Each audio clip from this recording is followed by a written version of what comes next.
So I'm going to start off with words, and it's from Anthony de Mello, which is one of my favorite teachers, a Jesuit, I might add.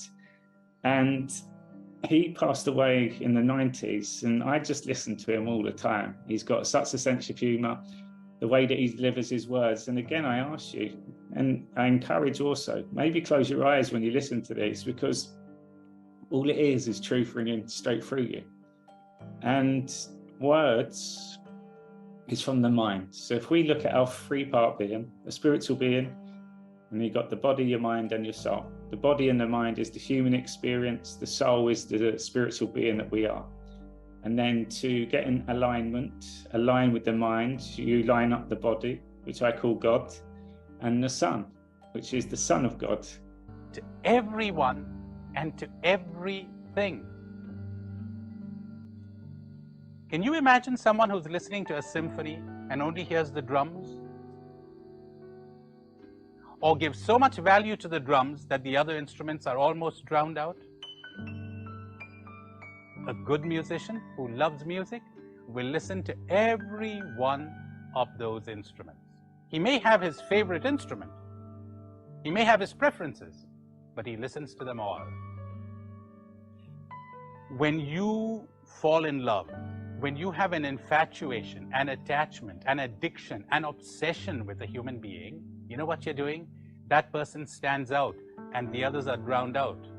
Your heart is no longer sensitive. Love is a state of being.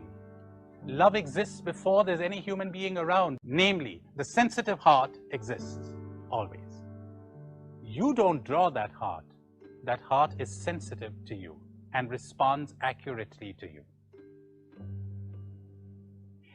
But then to drown out the drums, that's just as bad because you're hardening your heart again. This is what love is, to listen to the whole of the symphony, to be sensitive to it all. I told you, when the eye is unobstructed, the result is sight. You cannot do anything to get love. If you would understand your desires, attachments, attractions, obsessions, addictions, and they would drop, love would emerge. When the eye is unobstructed, the result is sight. When the heart is unobstructed, the result is love. In my country, the poets and the mystics put it so beautifully.